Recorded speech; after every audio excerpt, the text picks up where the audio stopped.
नमस्कार साथियों, आइए जानते हैं आज यूपी की शाम की बड़ी खबरें। यहाँ आपको 15 मिनट में उत्तर प्रदेश की 25 महत्वपूर्ण खबरें मिलेगी। आज की पहली खबर है कि यूपी सरकार का बड़ा फैसला, अब आधार कार्ड से जन्म तिथि साबित नहीं होगी। आधार कार्ड अब जन्म तिथि के प्रमाण पत्र के रूप में स्वीकार नहीं किया जाएगा। प्रदेश सरकार ने सभी विभागों को इसके स्पष्ट आदेश जारी कर दिए हैं। नियोजन विभाग के विशेष सचिव अमित सिन्हा बंसल ने भारतीय विशिष्ट पहचान प्राधिकरण के पत्र का हवाला देते हुए कहा कि आधार कार्ड में जन्म तिथि का कोई प्रमाणित दस्तावेज संलग्न नहीं होता, इसलिए इसे जन्म तिथि प्रमाण पत्र के रूप में नहीं माना जा सकता है। उत्तराखंड में पतंजलि घी के सैंपल जांच में फेल अधिकारी बोले ये खाने लायक नहीं। उत्तराखंड के पिथौरागढ़ में बाबा रामदेव की कंपनी पतंजलि के घी के सैंपल जांच में फेल पाए गए हैं, जिसके बाद कंपनी समेत 3 कारोबारियों पर 1,40,000 रुपए का जुर्माना लगाया गया है। साथ ही खाद्य विभाग का कहना है कि ये खाने लायक भी नहीं है। उत्तराखंड के पिथौरागढ़ में घी का सैंपल लिया गया था। इसकी जाँच प्रदेश स्तर और राष्ट्रीय स्तर गाजियाबाद की लैब में कराई गयी थी। जाँच में घी स्टैंडर्ड पर खड़ा नहीं उतरा। यूपी भाजपा में नए अध्यक्ष का फैसला, जल्द पंचायत चुनाव से पहले तेज हुई प्रक्रिया। भारतीय जनता पार्टी भाजपा में उत्तर प्रदेश के नए अध्यक्ष की नियुक्ति प्रक्रिया तेज हो गई है। पार्टी ने बुधवार को ही 14 और जिला अध्यक्षों के नामों की घोषणा की है। यूपी में नए प्रदेश अध्यक्ष का चयन लंबे समय से लंबित है। 2027 के उत्तर प्रदेश विधानसभा चुनावों और 2026 के पंचायत चुनावों से पहले इस मोर्चे पर चर्चा तेज हो गई है। वहीं पार्टी समाजवादी पार्टी के पीडीएफ फॉर्मूले का मुकाबला करने के लिए विभिन्न कारकों पर विचार कर रही है और जातिगत समीकरण को बेहतर बना रही है। महिला सिपाही को जबरन रंग लगाने में 3 पुलिसकर्मी सस्पेंड। गोरखपुर जोन के एडीजी ने बलरामपुर की घटना में एक्शन लिया है। बिना सहमति के महिला आरक्षी को होली के दिन रंग लगाने के मामले में चल रही जांच में बलरामपुर जिले के 3 पुलिसकर्मी दोषी पाए गए हैं। बलरामपुर एसपी ने तीनों पुलिसकर्मियों को निलंबित करने के साथ ही उनके खिलाफ मुकदमा दर्ज कर बर्खास्तगी की कार्रवाई शुरू कर दी है। एडीजी जोन मुथा अशोक जैन ने कहा कि महिला अपराध से जुड़े प्रकरण में 0 टॉलरेंस की नीति अपनाई जा रही है।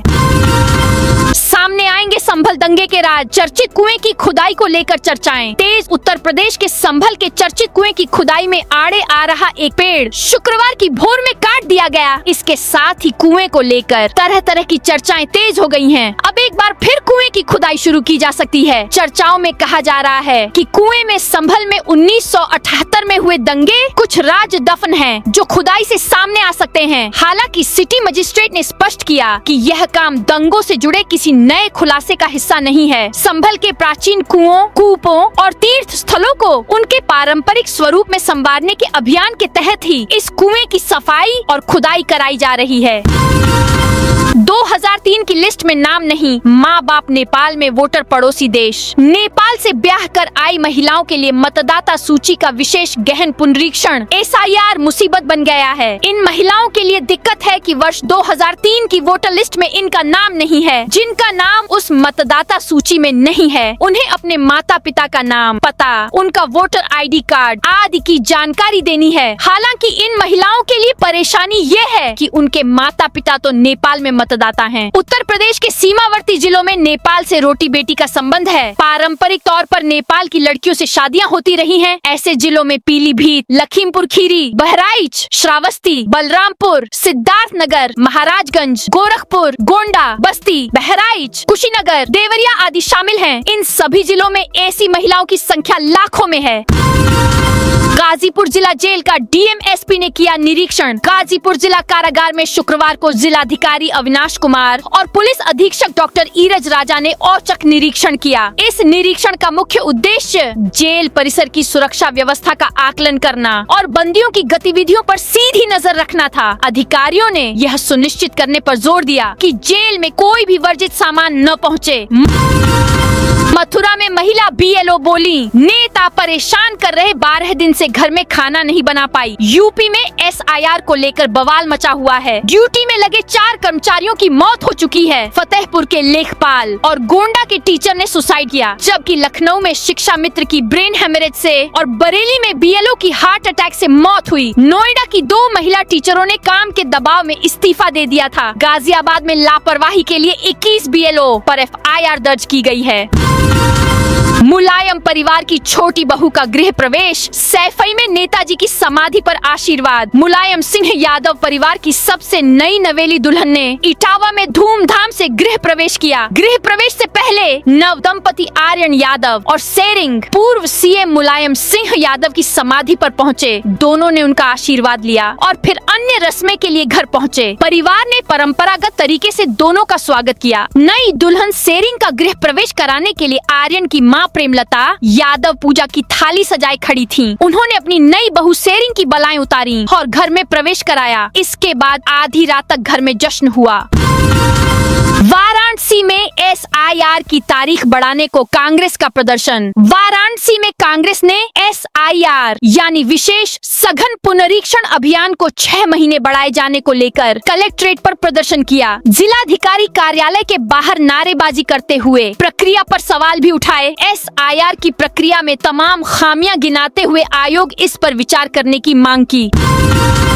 आजमगढ़ में पराली जलाने वाले 37 किसानों पर एक्शन। आजमगढ़ में पराली और फसल अवशेष जलाने पर जिला प्रशासन ने सख्ती दिखाते हुए 37 किसानों पर कुल 92,500 रुपए का जुर्माना लगाया है। यह कार्रवाई DM रविंद्र कुमार के निर्देश पर राष्ट्रीय हरित अधिकरण NGT के नियमों के उल्लंघन के तहत की गई। सबसे ज्यादा पराली जलाने की घटनाएं तहसील बूढ़नपुर और मेहनगर में 12 दर्ज हुई। इसके अलावा लालगंज और सगड़ी में 5 तथा निजामाबाद, सदर और फूलपुर में 1 घटनाएं सामने आईं। वहीं मार्टिनगंज तहसील में 1 भी घटना दर्ज नहीं हुई।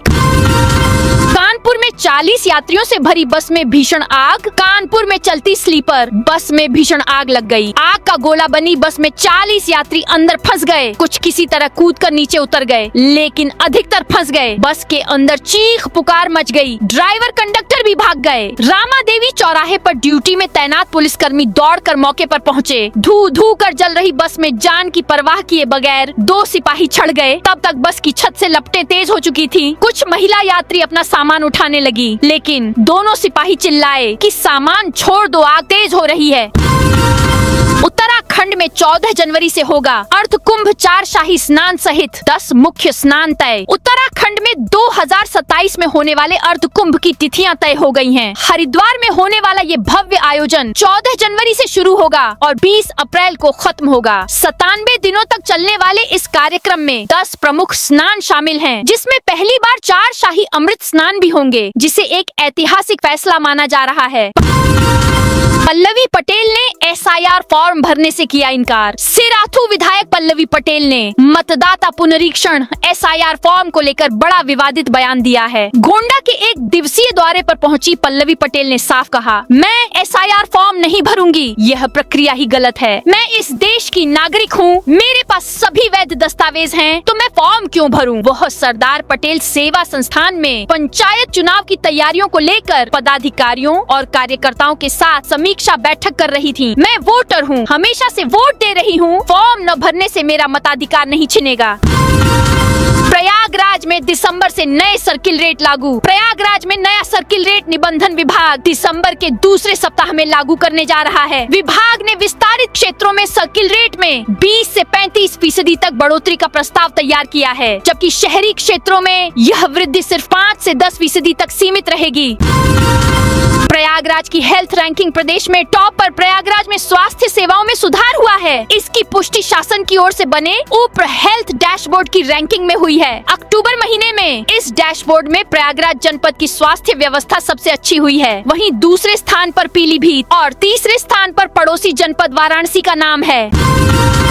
आगरा में SIR की धीमी रफ्तार, 64% डिजिटलाइजेशन बाकी प्रशासनिक मशीनरी ने अपनी पूरी ताकत झोंक दी है। इसके बावजूद आगरा में विशेष प्रगाढ़ पुनरीक्षण SIR जोर नहीं पकड़ पा रहा। 27 नवंबर तक जिले में सिर्फ 36% ही डिजिटलाइजेशन का काम पूरा हो सका है। 64% फार्मों की फीडिंग बाकी है। ऐसे में जिला निर्वाचन अधिकारी DM अरविंद मल्लप्पा बंगारी ने नोडल अधिकारी भी नियुक्त कर दिए हैं।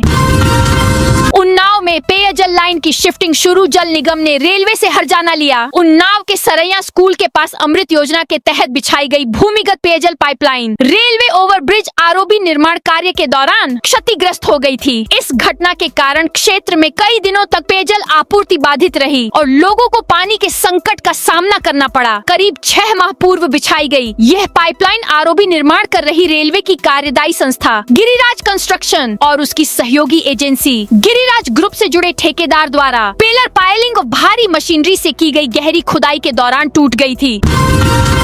अमेठी में अधिकारी कर्मचारी 24 घंटे कर रहे काम। अमेठी में एसआईआर प्रक्रिया को समय पर पूरा करने के लिए अधिकारी और कर्मचारी 24 घंटे काम कर रहे हैं। जिलाधिकारी संजय चौहान स्वयं तहसीलों का दौरा कर कार्यों का निरीक्षण कर रहे हैं और अच्छा प्रदर्शन करने वाले बीएलओ को नकद पुरस्कार देकर प्रोत्साहित कर रहे हैं। जिले में एसआईआर प्रक्रिया तेजी से जारी है। बीएलओ घर घर जाकर लोगों के गणना पत्र भर रहे हैं और उनकी फीडिंग कर रहे हैं। माघ मेला स्नान पर्व पर रेलवे चलाएगा एक्स्ट्रा ट्रेन। सूबेदारगंज से शिफ्ट होंगी ट्रेनें। रेल प्रशासन ने माघ मेले के दौरान यात्रियों की सुविधा के लिए कई महत्वपूर्ण कदम उठाए हैं। प्रमुख ट्रेनों जैसे कि ग्वालियर प्रयागराज एक्सप्रेस, इटारसी प्रयागराज छिवकी एक्सप्रेस, पंडित दीनदयाल उपाध्याय सूबेदारगंज, कानपुर सूबेदारगंज और अन्य गाड़ियों के ठहराव स्टेशनों में विस्तार किया गया है। यह विस्तार 1 जनवरी से 17 फरवरी तक 47 दिनों की अवधि के लिए प्रभावी रहेगा।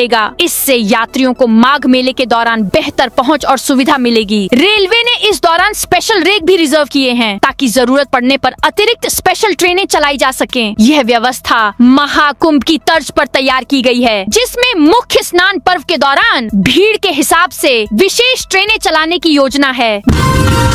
नेहा बोली, घर बैठकर अपनी फरारी गिरफ्तारी पढ़ रही हूँ। यूपी पुलिस का कोई नोटिस नहीं मिला। मैं अपने घर में बैठी हूँ और यहीं से अपने फरार होने और गिरफ्तार किए जाने की खबरें पढ़ रही हूँ। सैकड़ों शिकायतें और एफआईआर के बाद भी डरने वाली नहीं हूँ। मोदी जी ने खुद कहा है कि उनकी आलोचना करो, तो मैंने सवाल पूछ लिया तो क्या गलत हो गया। नेहा सिंह राठौर के खिलाफ वाराणसी के लंका थाने में देशद्रोह का मुकदमा दर्ज किया गया। उसके बाद 26 नवंबर को लंका पुलिस ने नेहा के लखनऊ वाले घर पर नोटिस चिपकाया। यूपी पुलिस के अनुसार लंका से 2 और हजरतगंज से भी 2 नोटिस नेहा को दिए जा चुके हैं, लेकिन जवाब नहीं मिल रहा। वाराणसी के विशालाक्षी धाम में 12 वर्ष बाद हुआ कुंभाभिषेक। काशी के प्राचीन और शक्तिपीठों में से एक मीर घाट स्थित सिद्ध पीठ माता विशालाक्षी मंदिर में 12 वर्ष बाद कुंभाभिषेक का शुभारंभ विधि विधान के साथ हुआ। मंदिर परिसर में रंग रोगन और शिखर के पुनर्सज्जा कार्य के बाद आज मंदिर के माथे पर स्वर्ण कलश की स्थापना की गई। इस पवित्र अवसर को देखने और इसका हिस्सा बनने के लिए सुबह से ही श्रद्धालुओं का तांता लगा रहा।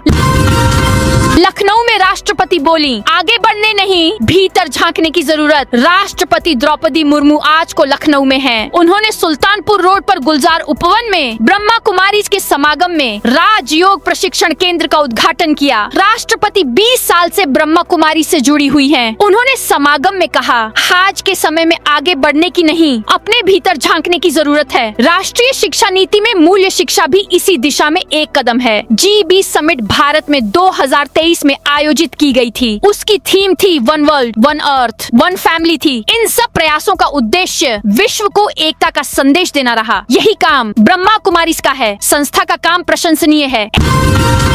एसआईआर पर वही सवाल उठा रहे जो घुसपैठिए हैं। बरेली में वित्त मंत्री बोले, घुसपैठियों के वोट काटे जाएंगे। यूपी में एसआईआर अभियान लगातार विवादों में है। अब तक कई बीएलओ की एसआईआर के काम के दबाव में जान चली गई है। ऐसे माहौल में बरेली पहुंचे यूपी के वित्त मंत्री सुरेश खन्ना ने एसआईआर को लेकर विपक्ष पर निशाना साधा। उन्होंने कहा कि विपक्ष भ्रम फैला रहा है। जिन लोगों को डर है कि घुसपैठियों ने गलत तरीके से वोट बनवा रखे हैं और अब उनके वोट काटे जाएंगे, विपक्ष उसी का डर दिखा रहा है। गुरुवार को वित्त मंत्री सुरेश खन्ना ने सर्किट हाउस में विभागीय अधिकारियों के साथ बैठक की और पार्टी कार्यकर्ताओं से मुलाकात की। राष्ट्रपति को लखनऊ मेयर ने सिटी की चाबी सौंपी। लखनऊ में मेयर सुषमा खरकवाल ने राष्ट्रपति द्रौपदी मुर्मू को शहर की चाबी सौंपकर स्वागत किया। इस पर राष्ट्रपति ने लखनऊ के लोगों को शुभकामना दी। शहर के दौरे पर पहुंचने पर राष्ट्रपति का स्वागत एयरपोर्ट पर किया। इसमें राज्यपाल आनंदीबेन पटेल, डिप्टी सीएम केशव प्रसाद मौर्य और ब्रजेश पाठक भी मौजूद रहे। बहराइच में स्वास्थ्य मेले से 587 ग्रामीण लाभान्वित, 50 आयुष्मान कार्ड बने। बहराइच जिले के जरवल स्थित पंचायत हरना में स्वास्थ्य विभाग के मार्गदर्शन में एक स्वास्थ्य मेले का आयोजन किया गया। यह मेला पॉपुलेशन फाउंडेशन ऑफ इंडिया और मोबियस फाउंडेशन के सहयोग से उम्मीद परियोजना के तहत आयोजित हुआ। इस मेले में कुल 587 ग्रामीणों ने अपना पंजीकरण कराया। इनमें 427 महिलाएं और पुरुष तथा 198 किशोर किशोरियां शामिल थे। पेंशनरों की समस्याओं के समाधान के निर्देश आजमगढ़ जिले की पुलिस लाइन में पुलिस विभाग के पेंशनरों के साथ एक बैठक आयोजित की गई। इस बैठक का मुख्य मकसद पेंशनरों की आने वाली समस्याओं को सुनना, इसके साथ ही इन समस्याओं के त्वरित समाधान के लिए अधिकारियों और कर्मचारियों को निर्देश देना है, जिससे कि रिटायर होने वाले पुलिस कर्मियों को किसी तरह की समस्या का सामना न करना पड़े। अंबेडकर नगर एसपी ने साप्ताहिक परेड की सलामी ली। अंबेडकर नगर के पुलिस अधीक्षक अभिजीत आर शंकर ने शुक्रवार को reserve police line parade ground में साप्ताहिक परेड की सलामी ली। इस दौरान उन्होंने परेड, शस्त्रागार और डायल 112 के वाहनों का निरीक्षण किया तथा आवश्यक दिशा निर्देश जारी किए।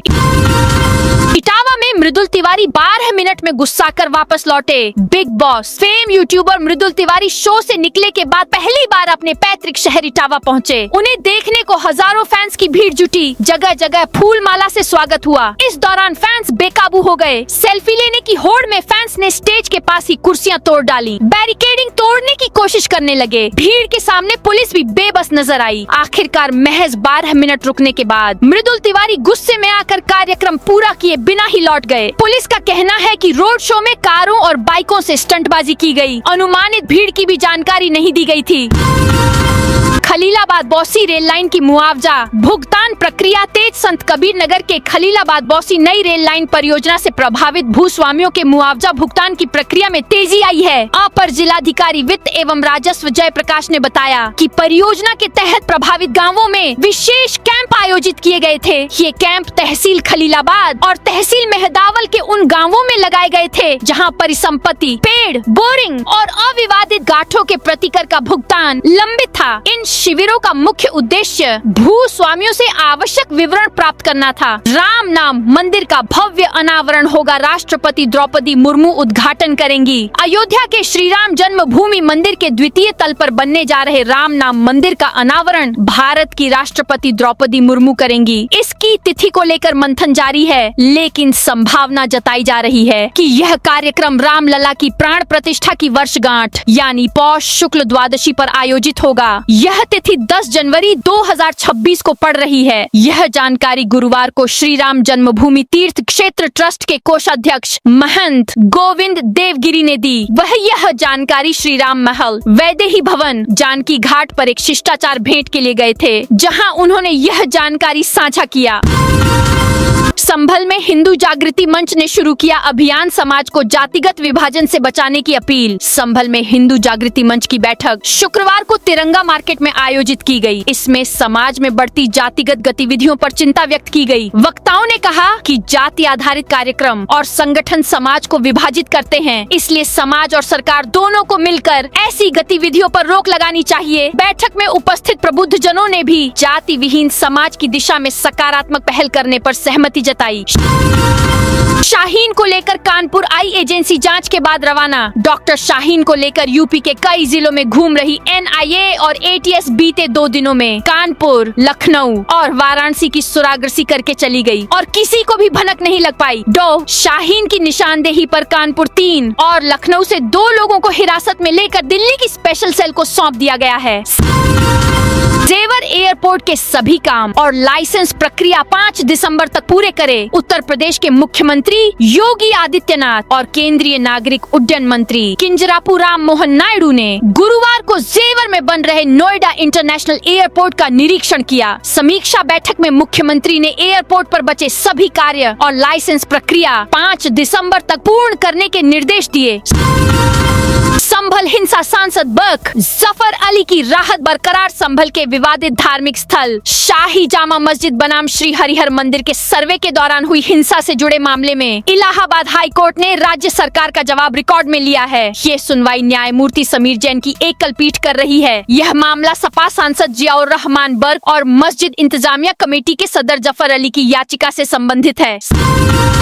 संभल सीएमओ ने 27 कर्मचारियों का वेतन रोका। संभल के मुख्य चिकित्सा अधिकारी सीएमओ डॉक्टर तरुण पाठक ने सामुदायिक स्वास्थ्य केंद्र सीएचसी चंदौसी का औचक निरीक्षण किया। निरीक्षण के दौरान 2 डॉक्टरों सहित 27 स्वास्थ्य कर्मी अनुपस्थित पाए गए। इसके बाद सीएमओ ने इन सभी का वेतन रोकने का आदेश दिया। उन्होंने दंत चिकित्सक का कक्ष बंद मिलने पर भी नाराजगी जताई। जौनपुर में नई वाहन पंजीयन सीरीज यूपी 62 डीजे शुरू। वाहन मालिकों को मिलेंगे आकर्षक नंबर। जौनपुर में वाहनों के लिए नई पंजीयन सीरीज यूपी 62 डीजे शुरू कर दी गई है। वरिष्ठ सहायक संभागीय परिवहन अधिकारी प्रशासन प्रवर्तन ने यह जानकारी देते हुए बताया कि पुरानी पंजीयन सीरीज यूपी 62 डीएच अब पूरी हो चुकी है। परिवहन आयुक्त कार्यालय उत्तर प्रदेश लखनऊ के निर्देशों के अनुसार प्रदेश के परिवहन कार्यालयों में मोटर वाहनों को दिए जाने वाले अधिसूचित आकर्षक और महत्वपूर्ण पंजीयन नंबरों के ऑनलाइन आरक्षण की व्यवस्था पहले से ही लागू है। यह नई सीरीज विशेष रूप से गैर परिवहन वाहनों के लिए है। तो साथियों, यह थी आज यूपी की बड़ी खबरें। वीडियो बढ़िया लगा तो वीडियो को लाइक और चैनल को सब्सक्राइब जरूर करें। जय हिंद, जय भारत।